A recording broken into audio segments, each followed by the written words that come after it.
আল্লাহ পাক রব্বুল আলামিন পবিত্রুল কোরআনুল কারীমের মধ্যে বলেন, ইন্নাস সালাতা তানহা আনিল ফাহশাই ওয়াল মুনকার ওয়া লাযিকরুল্লাহি আকবার ওয়াল্লাহু ইয়ালামু মা তাসনাউন।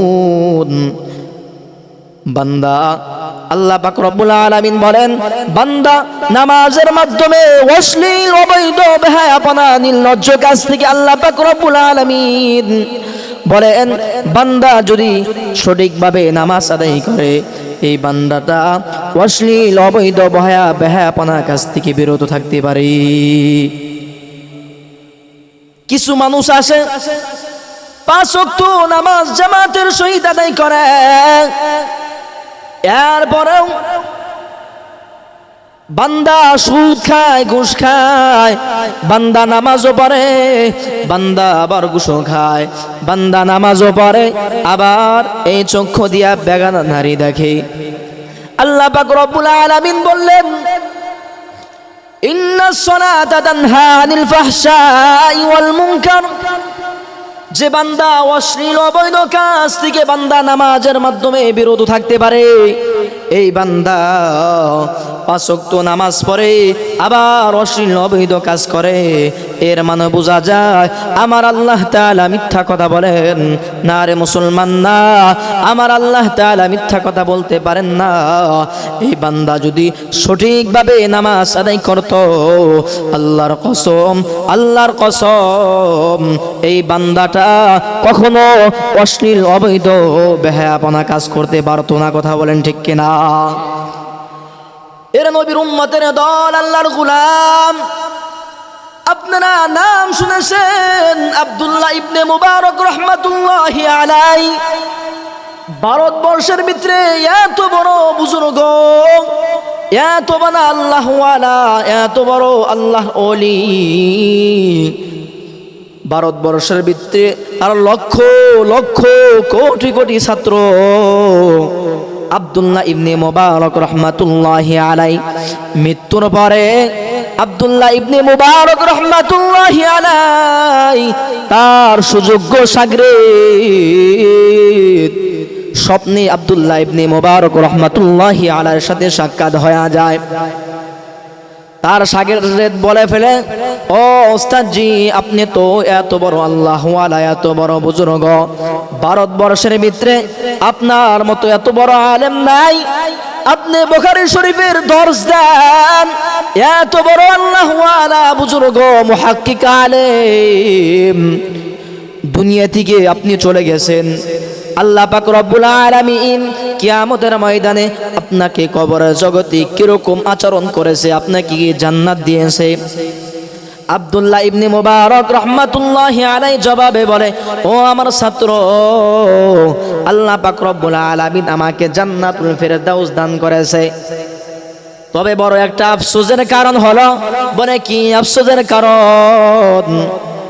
বলে, ভারতবর্ষের ভিতরে আমি এত বড় আল্লাহ ওয়ালা বুজুর্গ, এত বড় আলেম ছিলাম, আলেম থাকা সত্ত্বেও আমার পাশের বাড়ির একটা কামার আমার সে উচ্চ জান্নাতের ভিতরে হাসতেছে।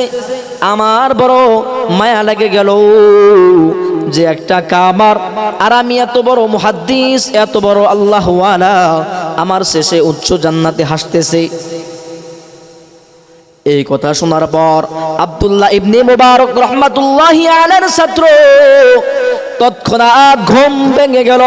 ঘুম ভেঙে যাওয়ার পর ওই কামারের বাড়িতে রওনা দিয়া দেয়। কামারের বাড়িতে যাওয়ার পর কামারের স্ত্রীকে ডাক দিয়া বলে, ও কামারের স্ত্রী, বাড়িতে আসেননি? বলে, হ্যাঁ আমি বাড়িতে আসি। বলে, আপনার স্বামী কোথায়? কামারের স্ত্রী ডাক দিয়া বলে, জবাবে বলে, আমার স্ত্রী, আমার স্বামী তো কিছুদিন আগে দুনিয়া থেকে বিদায় নিয়ে চলে গেছে।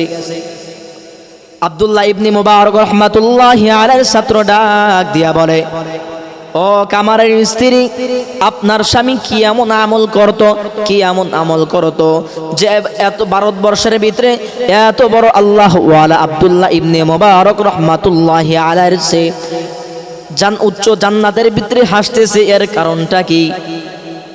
ওই কামারের স্ত্রী জবাবে বলে, ও ভাই, আমার স্বামীকে কখনো আমি তাহাজ্জুদ পড়তে দেখি নাই, আমার স্বামীকে কখনো আমি ইশরাক পড়তে দেখি নাই, আমার স্বামীকে কখনো কোরআন তেলাওয়াত করতে দেখি নাই, আমার স্বামীকে কখনো আমি কোনো নেকির কাজ বেশি করতে দেখি নাই। তবে একটা ছোট্ট একটা আমল করতে দেখেছি। বলে কি আমল? বলে এমন একটা আমল, মুয়াজ্জিন যদি মসজিদ থেকে আজান দিয়ে দিত, আল্লাহু আকবার আল্লাহু আকবার ধ্বনি দিয়া দিত, আর আমার স্বামী যদি কাজের ভিতরে ব্যস্ত থাকতো, আমার স্বামী ছিল একজন কামার, সে দাউকাসি বানায়, সারাদিন দাউকাসি বানায়, মুয়াজ্জিন যদি আজান দিত, তার হামারটা যদি উপরের দিকে উঠাইতো, মসজিদের মুয়াজ্জিন যদি আল্লাহু আকবার ধ্বনি দিত, দেওয়ার পর আমার স্বামীকে দেখেছি, আমার স্বামী এই মসজিদে মুয়াজ্জিনের আজানের আল্লাহু আকবার ধ্বনি শোনার সঙ্গে সঙ্গে এই হামারটা পেছনের দিকে ফেলে নামাজের জন্য রওনা দিয়ে দিয়েছে। সেই জন্য ভারতবর্ষের ভিতরে আব্দুল্লাহ ইবনে মুবারক রাহমাতুল্লাহি আলাইহি এত বড় আল্লাহওয়ালা বুজুর্গ থাকা সত্ত্বেও একজন কামার তার চেয়ে উচ্চ জান্নাতের ভিতরে হাসতেছে। বলুন সুবহানাল্লাহ। আমি আপনি যদি 5 ওয়াক্ত নামাজ জামাতের সহিত আদায় করি, আমি আপনি কৃষি কাজ করি, মাঠে ঘাটে কাজ করি, আমার আপনার অন্য কোনো আমল করার সুযোগ হয় না, সারাদিন পরিশ্রম করি, ক্লান্ত হয়ে যাই, তাহাজ্জুদ পড়া সম্ভব না, কিন্তু আপনি যদি 5 ওয়াক্ত নামাজ জামাতের সহিত আদায় করেন, আল্লাহর কসম ওই আব্দুল্লাহ ইবনে মুবারক রাহমাতুল্লাহি আলাইহির মতো আপনি বড় আলেম হওয়া দরকার নাই, আলেমের চেয়ে বড় জান্নাতের ভিতরে আপনি থাকবেন। বলুন সুবহানাল্লাহ। সেই জন্য আমার আপনার 5 ওয়াক্ত নামাজ পড়ার দরকার আছে না নাই? আমি আপনি যদি 5 ওয়াক্ত নামাজ যদি পড়তাম, তাহলে আমি আপনি এই সমস্ত এই আমার আপনার এই চোখের দ্বারা কোনো গুনাহ হতো না, আমি আপনি এই চক্ষু দিয়া অন্যর মাইয়াকে কখনো ইপ্রিজিন করতে পারতাম না। কথা বলেন ঠিক কিনা?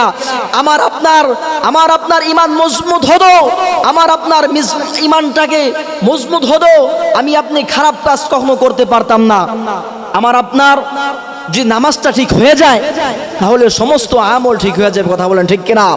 আজকে ফিলিস্তিনের দিকে তাকিয়ে দেখেন, আপনি যদি 5 ওয়াক্ত নামাজ যদি সঠিকভাবে আদায় করতেন, আল্লাহর কসম আপনার ভয় অন্তরে ঢুকতো, আপনার ফিলিস্তিনদের মুসলমানদের পক্ষে কথা বলা সম্ভব ছিল। কথা বলেন ঠিক কিনা?